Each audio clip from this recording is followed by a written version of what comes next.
Jones.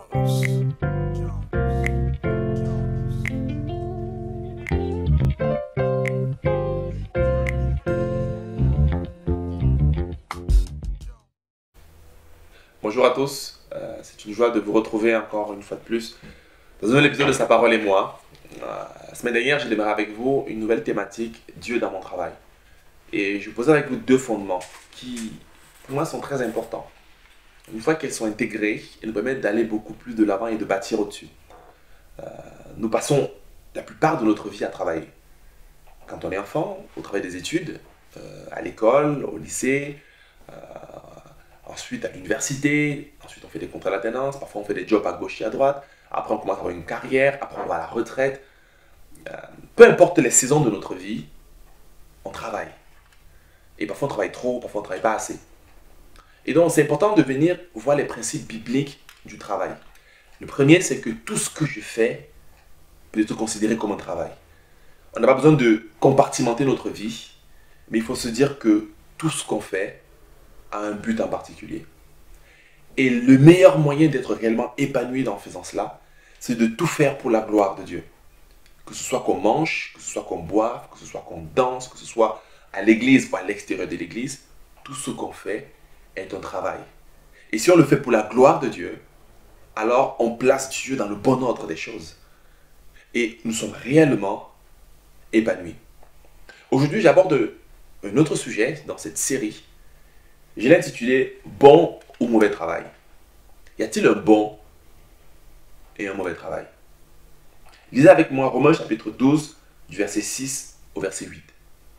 Il est écrit « Nous avons des dons différents, selon la grâce qui nous a été accordée. Si quelqu'un a le don de prophétie, qu'il l'exerce en accord avec la foi. Si un autre est appelé à servir, qu'il se consacre à son service. Que celui qui enseigne se donne à son enseignement. Et celui qui a le don d'encourager, à l'encouragement. Que celui qui donne le fasse avec générosité. Celui qui préside avec zèle. Celui qui exerce la bienveillance le fasse avec joie. Amen. Dans ce texte en particulier, l'apôtre Paul nous montre une diversité de dons, une diversité d'opérations, une diversité un peu de ministères. Et il met en évidence le fait que nous avons tous des dons différents. Nous avons tous des capacités différentes. Nous avons tous un appel sur notre vie qui est différent. Ce que Dieu me demande de faire est différent de ce que Dieu te demande de faire. Parfois, ça varie aussi en fonction des saisons.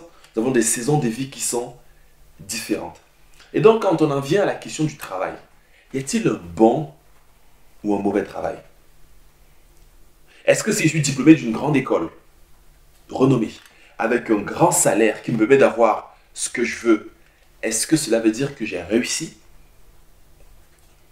Ou est-ce que si je suis un homme d'entretien ou une femme d'entretien, ou bien qui assure uniquement dans les locaux parfois ce travail qui est parfois défavorisé ou bien qui n'est pas valorisé, plutôt qui est dévalorisé, c'est ce que j'allais dire, est-ce que j'aurais échoué?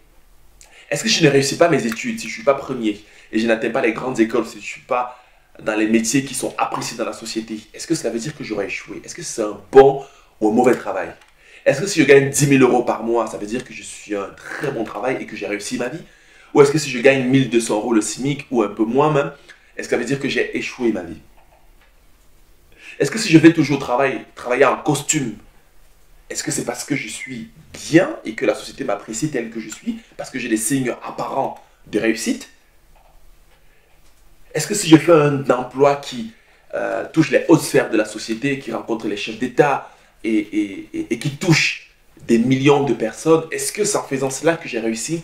Et celui qui est dans son quartier et qui travaille juste auprès de sa maison, dans sa famille, n'aurait pas réussi? Je pose cet ensemble d'interrogations parce que lorsqu'on regarde dans notre vie au quotidien, on est attiré par des choses qui frappent du regard, par des choses qui ont de l'impact, par des choses qui font la différence, par ce qui est apprécié lorsqu'on a de l'influence. C'est des termes qui existent de plus en plus aujourd'hui. J'ai de l'influence, je marque ma génération. C'est vrai, c'est bien et c'est beau. Mais est-ce que c'est le signe réel du succès? Est-ce que celui qui ne fait pas cela est passé à côté? Est-ce qu'il y a un bon et un mauvais travail? Je voudrais répondre à cette question en disant ça dépend. Ça dépend de l'appel de Dieu, ça dépend de la vocation de Dieu et ça dépend du don de Dieu. Tu peux gagner autant d'argent que tu veux, avoir tout ce que tu veux et passer à côté de ta vie. Jésus aura dit que sert-il à un homme de gagner le monde entier, d'être le plus grand influenceur, d'être le plus grand homme politique, d'être le plus grand chef d'entreprise et de perdre son âme. Replaçons les choses dans leur contexte. Parce que en ayant cette pression que parfois on peut exercer sur les gens qui sont autour de nous, auprès de nos enfants, auprès de nos collègues, auprès de nos amis, dans nos familles et dans les lieux où Dieu peut nous donner une forme d'influence, en exerçant cette pression, parfois on a mis une pression psychologique dans la vie des gens. Et les gens font ce qu'ils ne sont pas appelés à faire et sont tristes toute leur vie. Alors je vous invite à réaliser qu'il y a peut-être le bon travail et le mauvais travail en fonction de ce que Dieu nous invite à faire. Mais la question du travail n'a pas toujours été comme cela. Je vous invite à faire un peu d'historique, un peu d'histoire. Lorsqu'on analyse et lorsqu'on étudie la question du travail dans l'histoire de l'humanité, il y a plusieurs saisons qui ont mis le travail en évidence ou pas. Pour les Grecs, par exemple, le travail était une malédiction et rien de plus. Celui qui travaillait était maudit. Le travail n'était pas apprécié dans la société. Ceux qui travaillaient, c'était ceux qui avaient échoué. On voit dans cette notion dans la Bible souvent des esclaves. Ce n'était pas de l'esclavage lié avec la traite négrière, mais plutôt ceux qui étaient appelés à faire une tâche quotidienne, un travail. Dans certains pays encore aujourd'hui, il y a certaines tâches qui sont considérées comme des bases dans la société parce qu'il y a une femme de ménage, parce qu'il y a quelqu'un qui vit à la maison, qui vit avec vous et qui travaille, qui est comme votre employé. Et au Moyen-Âge, ce qui était apprécié, c'était ceux qui ne travaillaient pas, c'était ceux qui pensaient, ceux qui philosophaient. Tout ce qui était de l'au-delà était considéré comme important et ceux qui travaillaient étaient comme les gens qui étaient maudits. Cela va évoluer lorsqu'on va arriver au Moyen-Âge. Au Moyen-Âge, il y aura une forme d'hiérarchisation de la notion du travail et même parfois du laïc. Ceux qui travaillent sont en bas de l'échelle et ceux qui s'occupent des choses qui sont spirituelles, qui touchent de la divinité, sont appréciés. Le travail devient quelque chose de pénible, c'est un mal nécessaire. On travaille certes, mais uniquement pour combler 2-3 besoins, pour payer des factures ou bien pour régler certaines choses parce qu'on n'a pas le choix. Mais ceux qui s'occupent des choses spirituelles, ceux qui sont dans les monastères, ceux qui se consacrent à la contemplation, à l'élévation de l'esprit, ce sont ceux-là qui sont connus et qui sont élevés dans la société. On le voit encore un peu dans la société actuelle, ceux qui sont très diplômés, ceux qui occupent des postes à responsabilité élevée, ceux qui sont très intellectuels sont appréciés et ceux qui ne le sont pas, qui s'occupent des choses qui sont pratiques et quotidiennes, des tâches rudimentaires, ils ne sont pas très appréciés et élevés dans la société. Mais c'est quelque chose qui est très ancien. Au moment de la Renaissance, le travail qui était considéré comme une malédiction, comme quelque chose dont on n'a pas envie, dont on veut s'éloigner, va être inversé. On va plutôt considérer le travail comme le moyen d'accomplir, de réaliser ce qui est impossible, de réaliser les belles choses, d'accomplir la création. Et là, le travail va prendre même la place de Dieu. Je peux m'élever au standard de Dieu. Je n'ai pas besoin de Dieu dans la vie. Tout ce que je fais, je travaille. Et donc, c'est toute cette dimension du siècle des Lumières et de Renaissance qui va apporter tout cet élan centré sur l'être humain, de dire, en fait, le travail est essentiel pour tout. Par le travail, je peux aller dans l'espace. Par le travail, je peux changer la société, je peux bouger le monde. Par le travail, je fais tout. Et donc, celui qui ne travaille pas n'a rien compris à la vie. Et celui qui travaille est celui qui a réussi dans sa vie.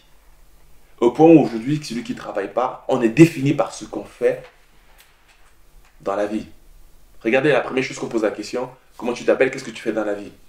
Ah, je suis chirurgien. Ah oui, il est très apprécié. Ah non, je suis homme de sécurité. Non, pas assez apprécié. La Bible n'a pas ce regard-là, mes amis. Et c'est ce qui va se passer avec la réforme.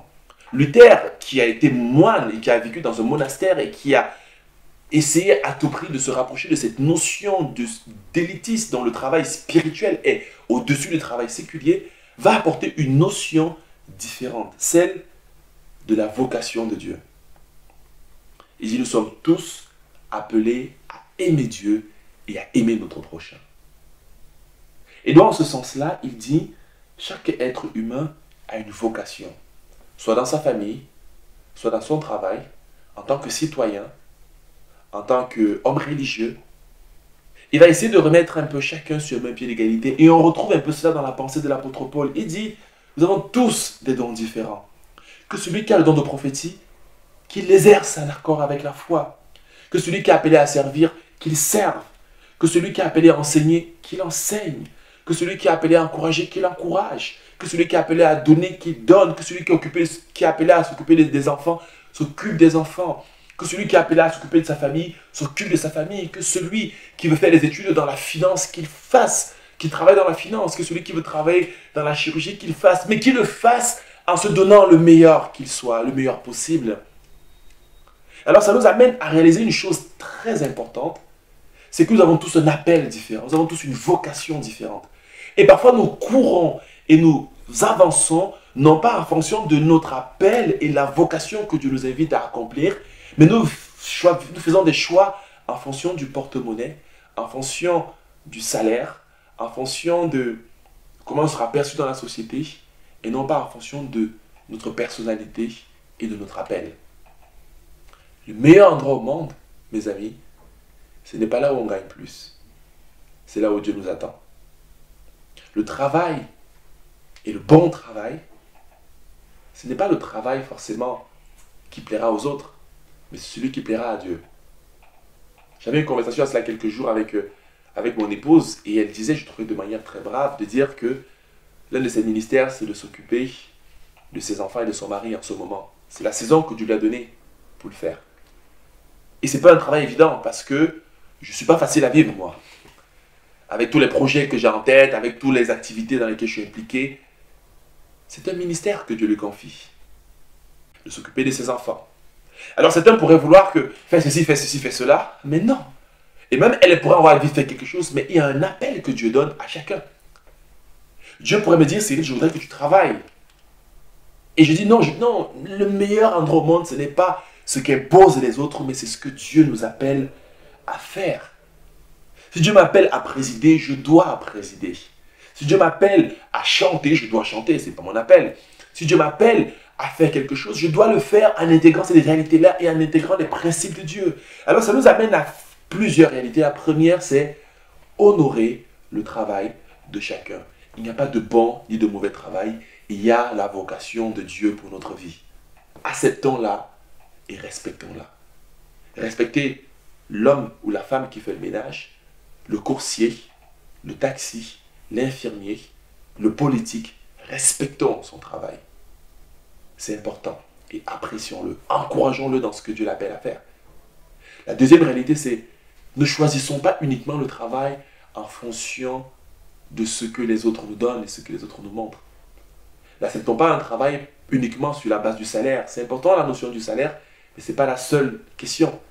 Choisissons nos études en fonction de ce que Dieu nous demande de faire. Et faisons le choix en étant en face de Dieu. Alors peut-être, oui, peut-être, on ne gagnera pas des millions. Peut-être, on ne sera pas le joueur le plus diplômé. Peut-être, on ne fera pas ce que tout le monde veut qu'on fasse. Mais Dieu nous appelle à vivre non pas pour nous, mais pour sa gloire. Alors, mon ami, n'attends pas de ton travail ce qu'il ne faut pas attendre de ce travail. Sers là où Dieu te demande de servir. Alors tu seras en paix et en bonne santé. Moi, en servant Dieu, j'accomplis ce pourquoi Dieu m'appelle. Et je ne sens pas la fatigue, je ne sens pas le stress, je ne sens pas la pression. J'aime faire cela, je pourrais faire ça même sans compter. Et sans compter mes heures. Parce que je crois que je fais ce que Dieu me demande de faire.